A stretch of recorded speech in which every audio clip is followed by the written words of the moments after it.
Hey, y'all, welcome back to Mountain Murders Midweek. I'm Heather. And I'm a caffeinated Dylan. Hey, Dylan. What's up, girl? How you doing? I love when you're caffeinated. I love it when I'm caffeinated as well. You're so jovial.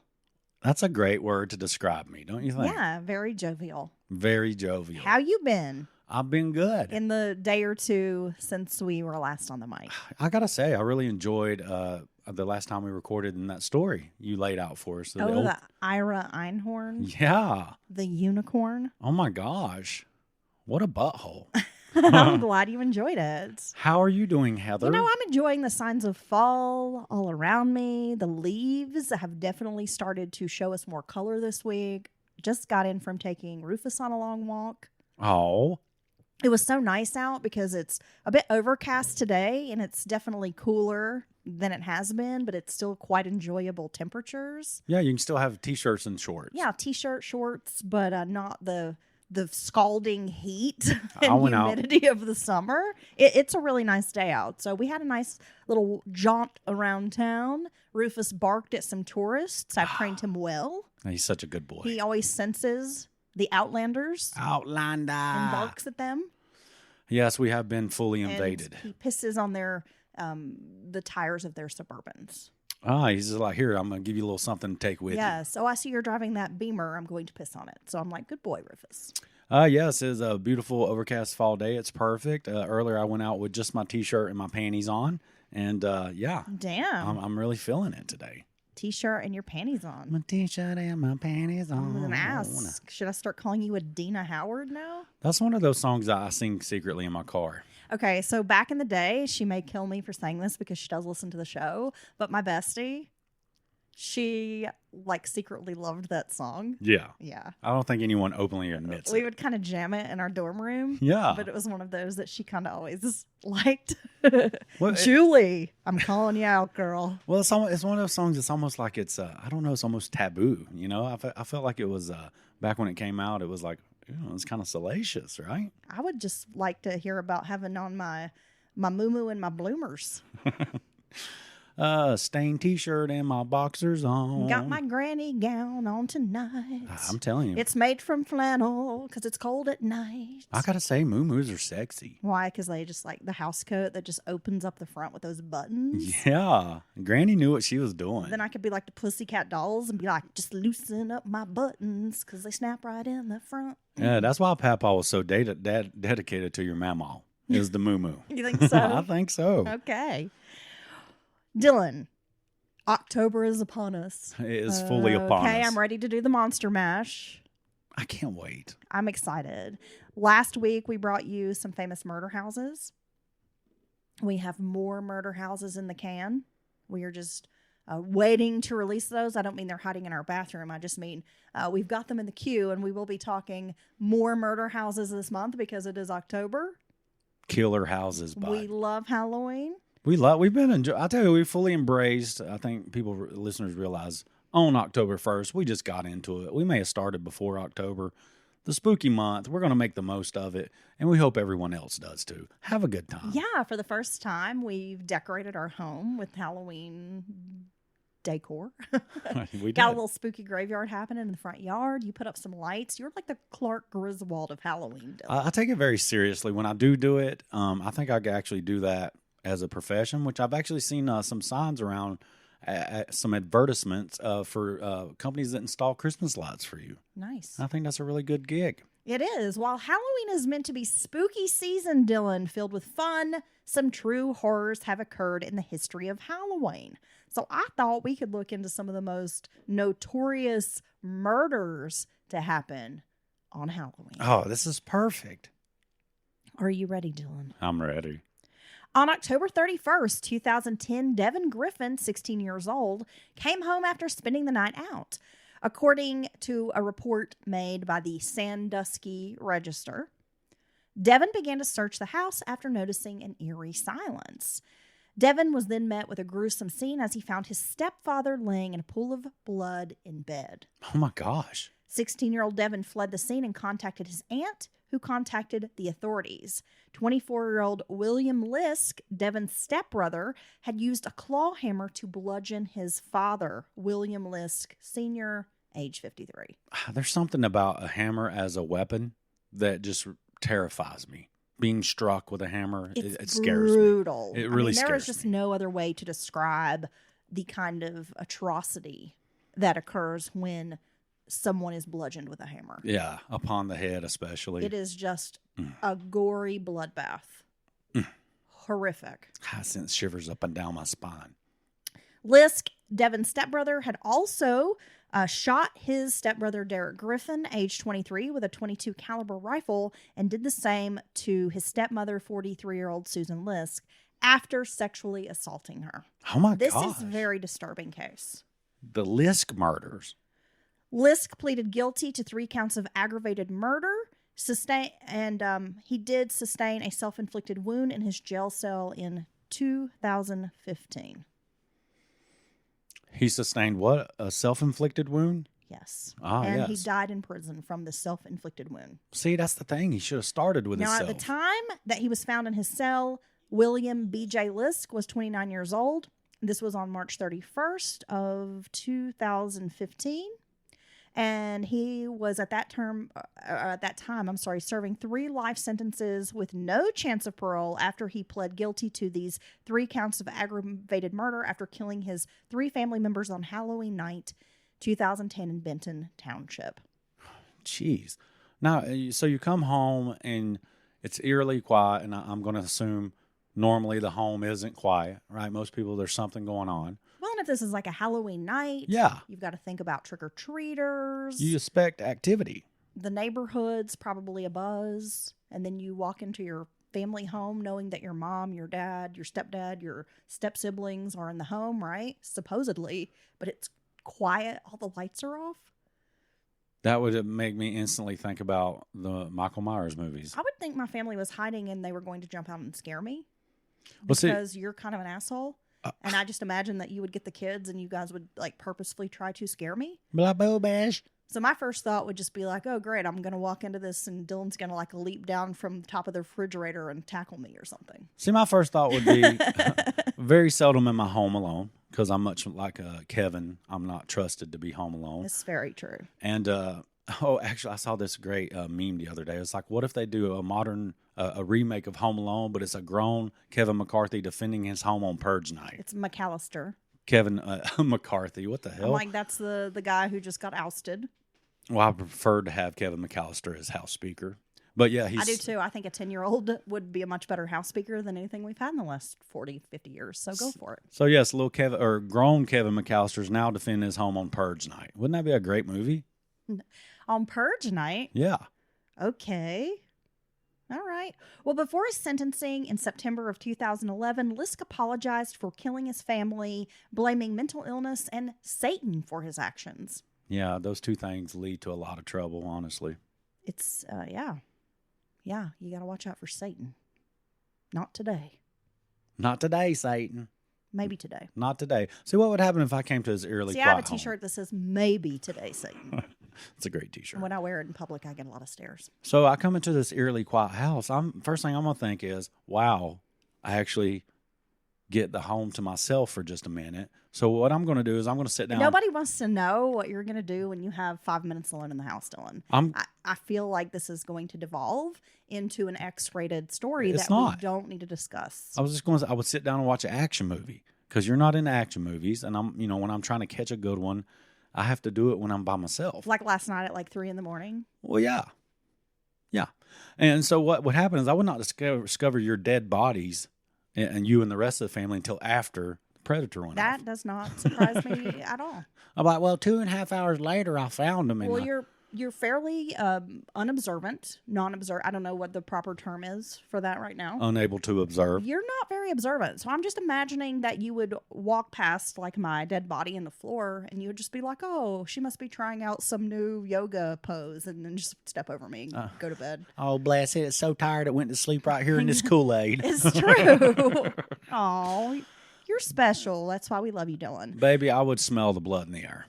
You would? Yeah. What are you, a vampire? Well, no, it will depend on the ferocity of the murders. If there's lots of you blood. would smell. So you'd smell the blood in the air, just like old grandma smelled the sex in the air when she caught Trey in the house with her granddaughter in Boys in the Hood. She must have smelled the sex in the air or something. Yeah. All right. Okay, I'm full of movie references, and I probably need to make some more, so we should continue. Now, you've heard of the toolbox killer, Lawrence Bittaker? Yes. Well, on October 31st of 1979, Shirley Ledford was picked up in a van by two strangers she thought were just kind enough to give her a hitchhike ride home. This was back in the day when hitchhiking was popular, and people didn't worry that everyone who's picking you up is a serial killer, which seemed to be the case back then. I could never hitchhike. I would be very afraid to hitchhike. Well, the unknown aspect of it and being stuck and not knowing if you can get a ride and all that would drive me crazy. I couldn't do it. I think I'm too socially awkward to hitchhike. Yeah, I don't want to talk to people either. I don't either. And then I'm going to be in the vehicle and I'm going to have a conversation with you. And we know I'm terrible at small talk, so it's not going to work. And then you got to smell them. You got to smell other people when you're around them. Sometimes that's good, but usually not. Everyone smells, huh? Well, yeah, one way or the other. Okay.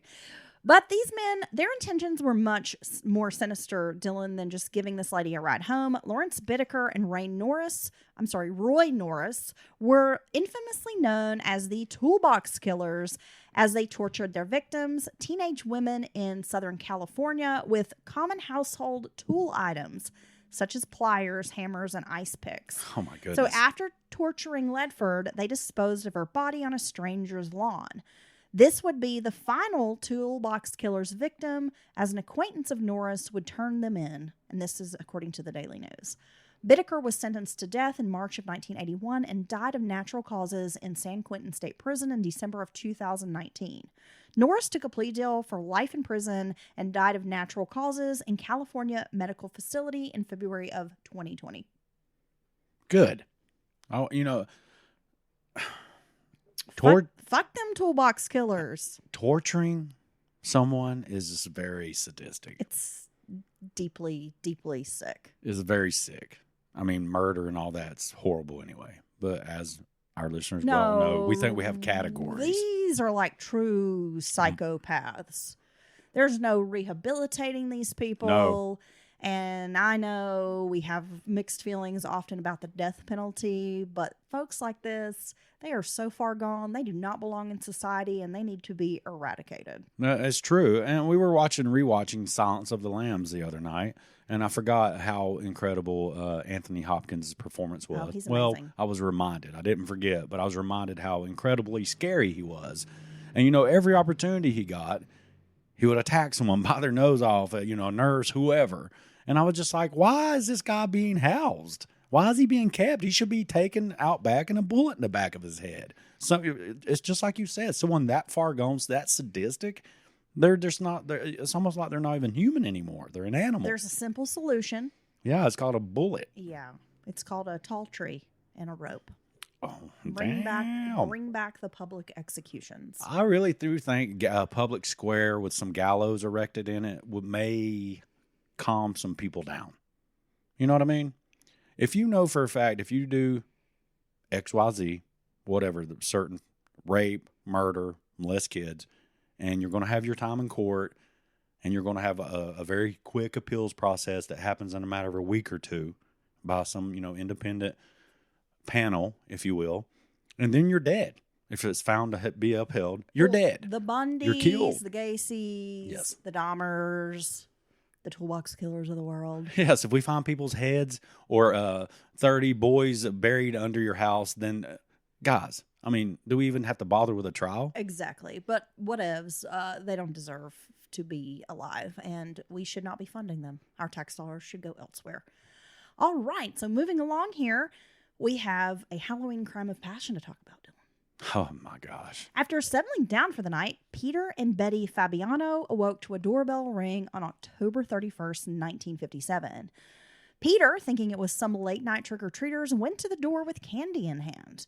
He was met with a woman in a mask holding a brown bag pointed at the door. The woman fired a gun she had concealed in the paper bag, striking Peter in the chest, killing him instantly. According to the LA Times, police arrested a Joan Rabel, who had reportedly been involved in a sexual relationship with Betty Fabiano, Peter's wife. Oh my gosh, that's almost reminiscent of like The Strangers. You know, you open the door and there's some crazy person there with a mask on and starts attacking you. Well, it also makes me think of Amy Fisher. Joy Buttafuoco. She was just in love with the boy. He's so gross. Man, that is one of the grossest stories ever. Okay, because Amy Fisher's gross. Everything I know about her, she's just disgusting. He was so fucking gross. Just disgusting and grody. And how many velour tracksuits can you own that you wear with a gold chain? Like, ew. He's so gross. Well, that gold chain all dangling and this like loaf of chest hair he has. While he's all over there like, hey, forget about it. Hey, Amy. Yeah. I'm cheating on my wife over here. They are just the grossest people. What year was that about it? Like 91, I'm not sure, 92. Okay, so yeah, I was still fairly young, and I do remember being grossed out. I didn't even know quite why. You know, I was still a young man. And it was 92. Yeah, so I was just like, these people are really, like you said, gross. The whole situation was just stomach turning. Yeah, everything about Amy Fisher disgusts me, and Joey Buttafuoco is disgusting as well. They actually were pretty perfect together. They were. I'm just sorry Mary Jo got shot and then decided to stand by her man, because her man was disgusting. Man, that's a dedication to a relationship you seldom see nowadays. You've been shot by his lover that he was cheating on you with, but you still got his back in press conferences. That is a ride or die for sure, Dylan. She was ride or die. So Rabel had convinced another woman named Goldine Pizer to kill Peter. Rabel was convicted of second-degree murder along with Pizer and was sentenced to 5 years to life in prison. Both women were later released, and Betty Fabiano was never tried for any connection in her husband's death. Damn. Then they could just get together. I wonder if they did. It all worked out. Now, Dylan, this is a very famous story that kind of ruined Halloween. And I'm sure you remember this because when we were kids, it was drilled into our heads to check the Halloween candy. Oh, is this a true story about candy tampering? Because, you know, I was discussing this with a friend just the other day because I was like, why do less and less you see people going door to door, right? They do the trunk or treats at churches, parking lots, whatever, uptown. County fairgrounds, that kind of thing. And he said because, you know, you don't want anybody to put anything in the candy. And I was like, you know, I think that's almost like an urban legend. Does it ever really happen? So here's my proof. Right. On October 31st, 1974, Timothy O'Brien, aged 8 years old, returned home in Houston after trick-or-treating. His father, Ronald O'Brien, gave Timothy a piece of candy before sending him to bed. It was a pixie stick. Do you remember those? Yeah. The little powdery candy. I mean, I don't even know what that powder is. It's just flavored sugar, I guess. It's delicious chemical sugar. Look, I could fuck up a grape like a purple pixie stick. Pixie sticks were the bomb. You know what else was the bomb? A fun dip, bro. Oh, yeah. Because when you get done with eating the powder, you get to bite on the stick, son.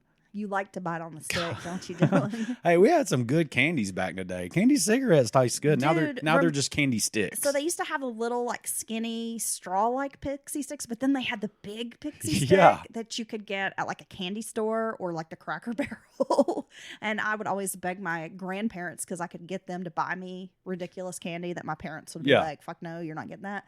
So they would always buy me those gigantic pixie sticks. Oh, my gosh. And I would eat the whole thing. And you know my little wild ass would be bouncing off the walls and shit. Do you see kids strung those out? Big lollipops. And they always taste like shit. But they were so bright and colorful that you got this plate-sized lollipop that you'd be licking on for days, even though it doesn't taste very good. Yeah, it's got like hair and carpet fibers on it like day 3. Yes. And these kids are strung out on these pixie sticks. And what would happen? If inevitably...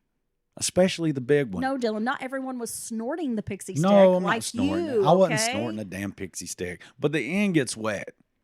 And then you can't get it out anymore. So then you got to rip the tip off, right? And then you keep going at it. I would take the scissors and cut the tip. Yes. Yep. Keep it moving. Yeah, I would just cut the tip, Dylan. Oh, my gosh. She wanted She didn't even want the tip, folks. So the pixie stick, within minutes after ingesting the candy, young Timothy began to feel very sick. He started vomiting and died on the way to the hospital. This is terrifying. Ronald claimed the candy had been poisoned, but after investigation, police discovered Ronald had poisoned his son with cyanide.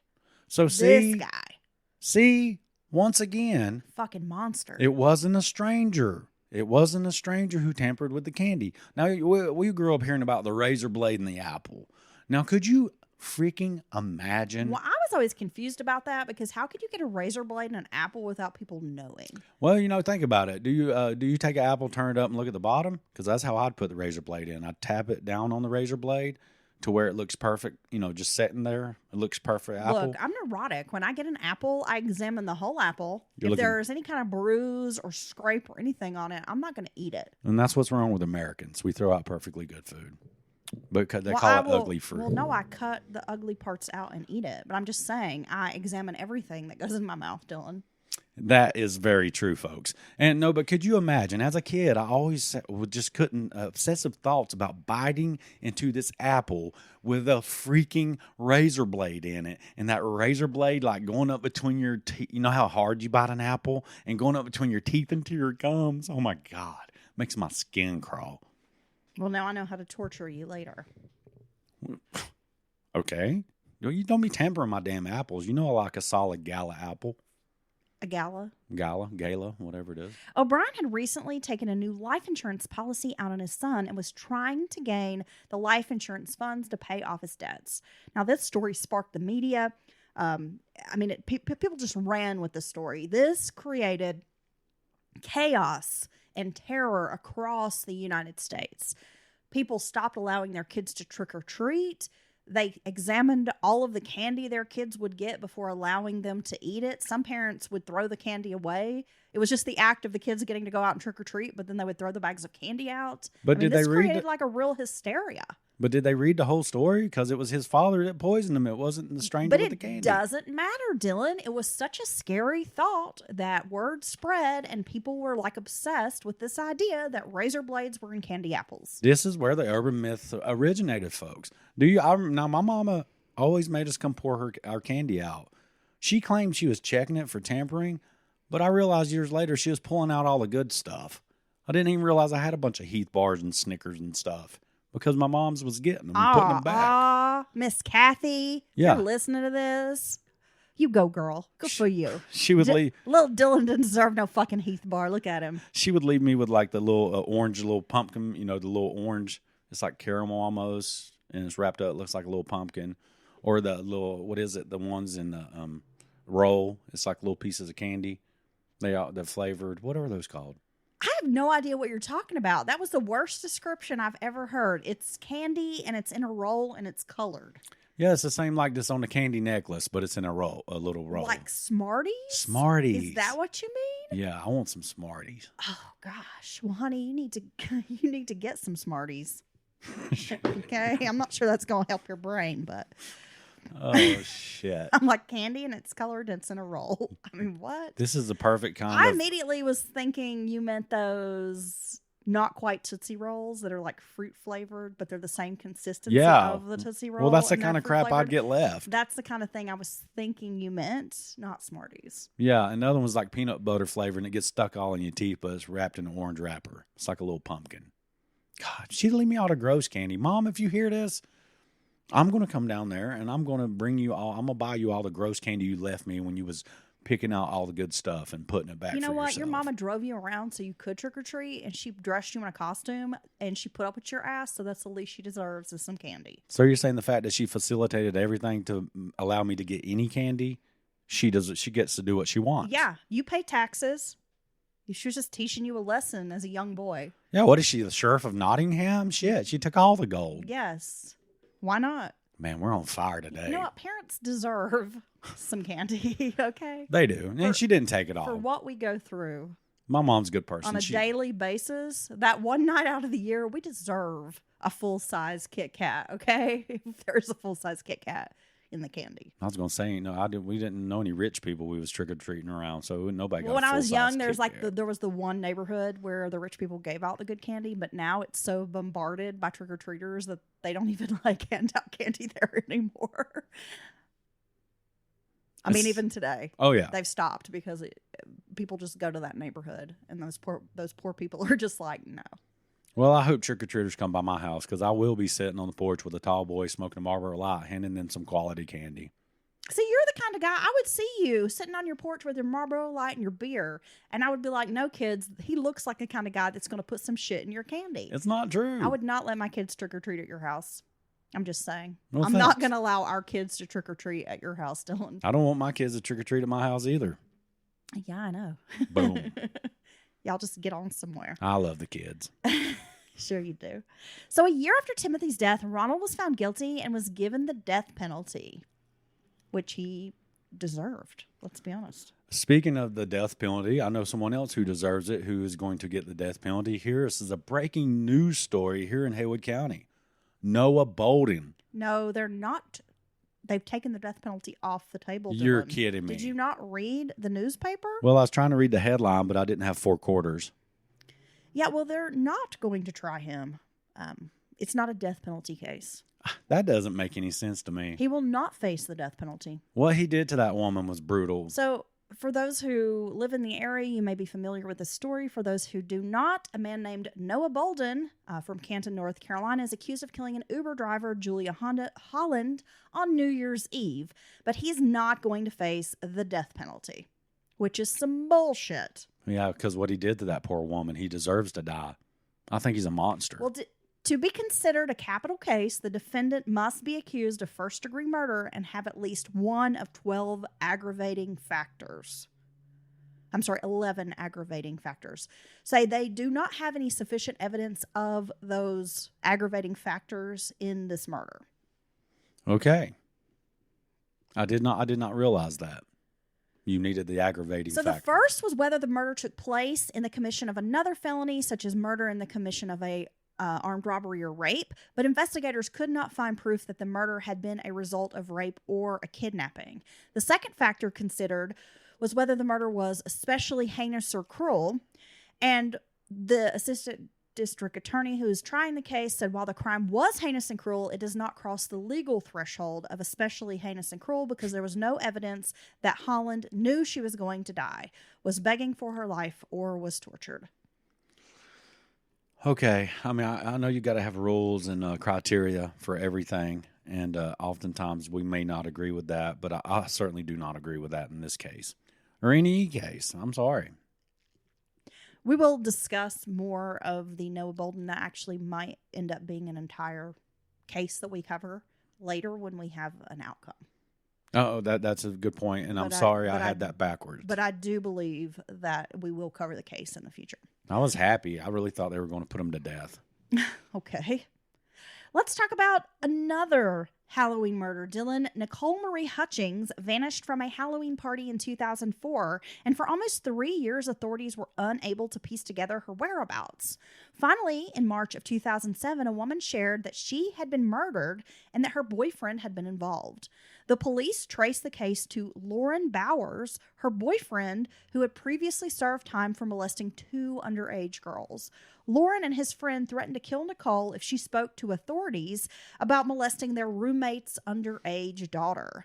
Lauren eventually complied with authorities and admitted that he, along with his friend Craig Whiting, had drugged Nicole and drove her out to a remote area near Sun River, which is about 20 miles south of where they lived in Bend, Oregon.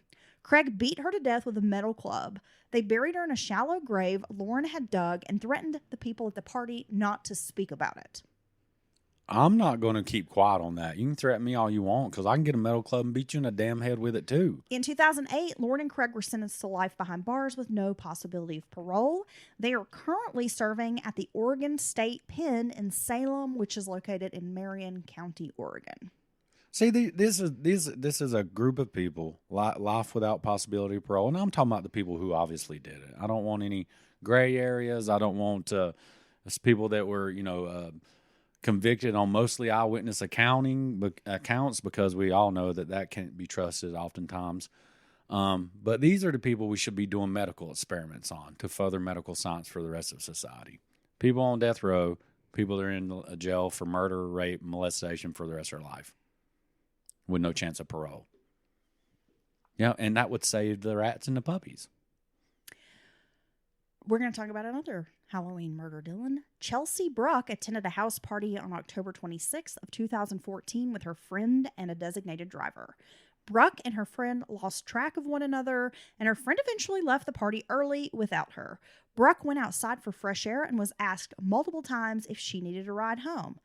This would be the last time anyone saw her. In April of 2015, her body was discovered in the woods nearby the property where the party had been held. An autopsy revealed she had been murdered, then raped. One person at the party identified Daniel Clay, a friend of Brooks, who had picked her up. The DNA matched Clay's, and he confessed to the killing during his arrest. He was sentenced to life in prison without the possibility of parole. Good Lord. Dylan, you mentioned the film The Purge. Yes. You want Kevin McAllister to be home alone on Purge night. A grown Kevin McAllister. Macaulay Culkin today. Okay. Yeah, see what I'm saying? See how, that's interesting, right? This could be a good horror movie, Dylan. This could be a great marriage of two well-known universes in the movie Get section. on the horn with Macaulay's agent. I'll talk to Mac tonight. I'll call Mac. I'll work on the script. Okay. And we'll make this happen. All right. But there was an actual purge in Chicago. No, that's not possible. A shooting was nicknamed The Purge that occurred in Chicago on the night of All Hallows Eve in 2021. 29 people were injured and one person was fatally shot in a store during a robbery. The killers, who were masked and armed, have yet to be identified. The federal government and police believe an American extremist group, the National Liberation Militia, may be tied to the events. Daggum, they must have had some heavy firepower up in there. That's a lot of injured people. It's really scary. Oh, it's so scary. It's very scary. Yeah, I just don't, we've seen so much of this mass shootings and things like that we're almost desensitized in a way.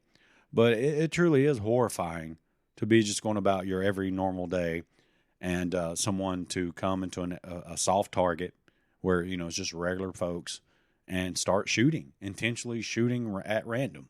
It's very scary, which brings me to the point, Dylan. We are at the end of the episode. No. The world is burning down all around us. The world is a vampire. I know that you don't really follow the news very closely these days. I can't. My soul won't allow it. Exactly. But I have been keeping up with the news. And all I have to say at the end of the episode is my heart goes out to people in the Middle East who have been affected by the terrorist attack. The invasion. And the impending war that has, that has started, but that is coming down the pipe. I got to say, people in the Middle East caught so much hell, even in my lifetime.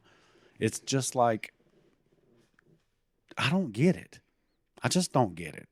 And it doesn't matter who you're for or against and none of that. These are humans.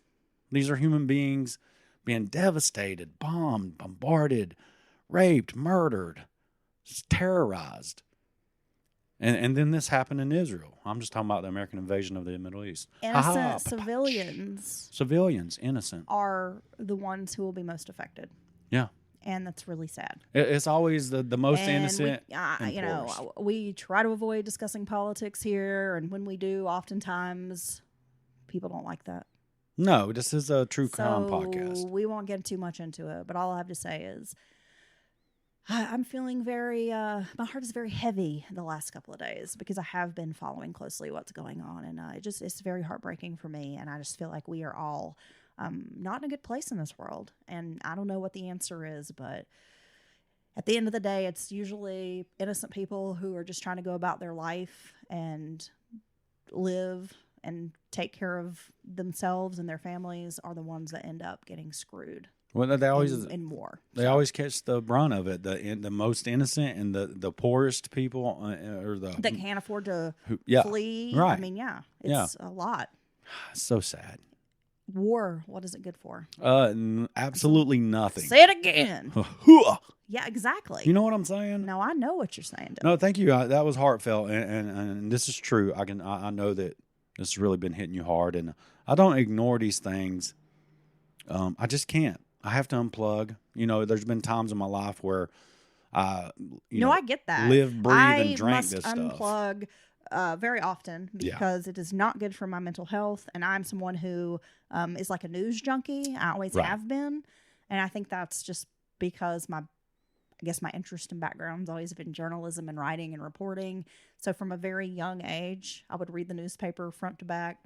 I liked watching the news as a kid. Oh my God. Even though my parents never sat down and watched the news, I watched the 6 o'clock news and they thought I was a nerd, I guess. And then you watch the world news? Because they would be like, well, why are you watching Peter Jennings? And I'm like, well, 1, because he's sexy, and 2, because he's the man. And 3, because you know what? Peter just reported the facts. Trusted Peter. Peter and Tom Brokaw did not give us their opinion on the news. They literally had a piece of paper and they were telling you what was happening. That was it. They didn't tell you what to think about it. They didn't tell you how to feel about it. They gave you the facts and they allowed all that other stuff to be worked out in your living room with your family or around the water cooler with your coworkers. Exactly. God, these talking heads nowadays. Peter Jennings was the man. I think they're all. I don't even think they're real people. I think they're like AI. Yes. Because they're so, they seem gross. They are gross. And this is on all sides, with folks. their gross opinions. I'm not like, just promoting. Shut up. I don't want to know what you think. I just want to know what happened, and I don't need it skewed to one side or the other. Nope. I just want some objective facts. Yeah, but what kills me, and I'll let this go. That's why I read an abundance of news. Like, I don't stick to one channel. Right. Every day I get up and I read probably 7 or 8 different sources, and then I kind of gather what's happening from that information. Well, what truly makes me sick about all of it, and again, I'm not supporting any side. I think the whole thing's messed up. I think they're all messed up. Is you will hear some terrible thing about like what's happening in Israel and Palestine right now, or the Middle East in general, or Africa or anywhere.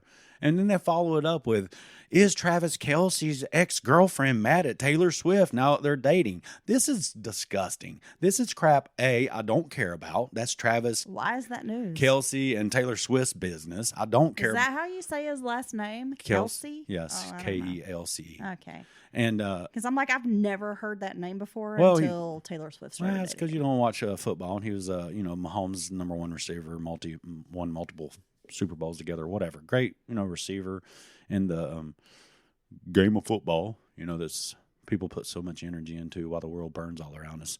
But it's this entertainment bull crap they mix in with the real issues, and I just think it's disgusting. And I think it dilutes and takes away from tragic, real news. It's a distraction for real news. Listen, this is why we don't talk this on. So remember, when you come back, you won't hear any of this. Our hearts are heavy. And my whole point was just that I know I'm not the only one out there who's probably feeling some type of way this week as we are literally watching the world burn all around us. And it's very scary. It's frightening. And I just know that there are probably a lot of folks out there who feel the same way, but know that you're not alone and that you don't have to look at these social media comments that are just pitting people against each other.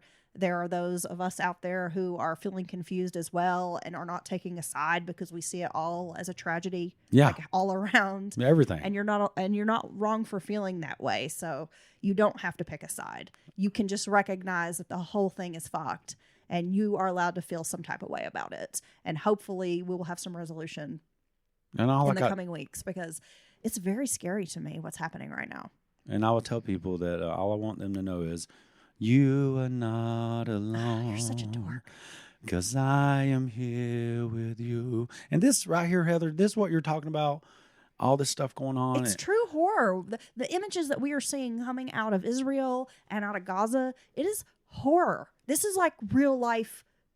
This is horror. This isn't a horror movie. This is real life horror. And it's so just beyond anything that I can wrap my head around, because I've never been in that situation.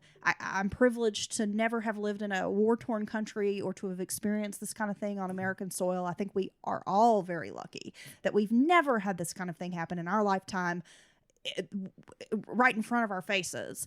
But just seeing these images, I'm like, how can humans do this kind of thing to each other? I mean, it is so hurtful. It like breaks my heart. And I just don't understand why we have to be like this to each other. Could you imagine some huge explosion and you go outside and your neighbor's house is just gone and because of some errant bomb or drone that's went off course and you're over there digging your neighbors and friends out of a smoldering and at the end building? of the day, women and children are always the most affected by this. And these warmongers, they always abuse and torture and mistreat the women and children who are the most victimized and vulnerable during these situations. There's a reason for that. And it's not okay. The reason, you know, target these very vulnerable groups. And this is why I pepper fart jokes in our podcast, folks. We want to keep it light, keep it real. And we love everyone out there, and we hope you have a safe rest of your week. And we cannot wait to talk to you again. Okay, Dylan. Hey. Thank you for that. Baby, I'm going to rub you. I'm rubbing you right now. What are you talking about? I'm not touching her, folks. You're so... What? I had to bring it up in the end.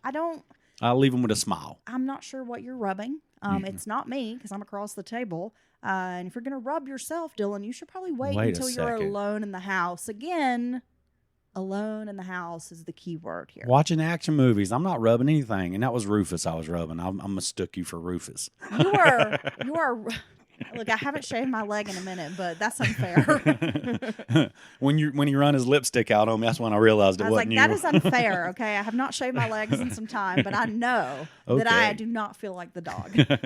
I love Rufus, okay, and I love you. Bye, Dylan. Bye, Heather.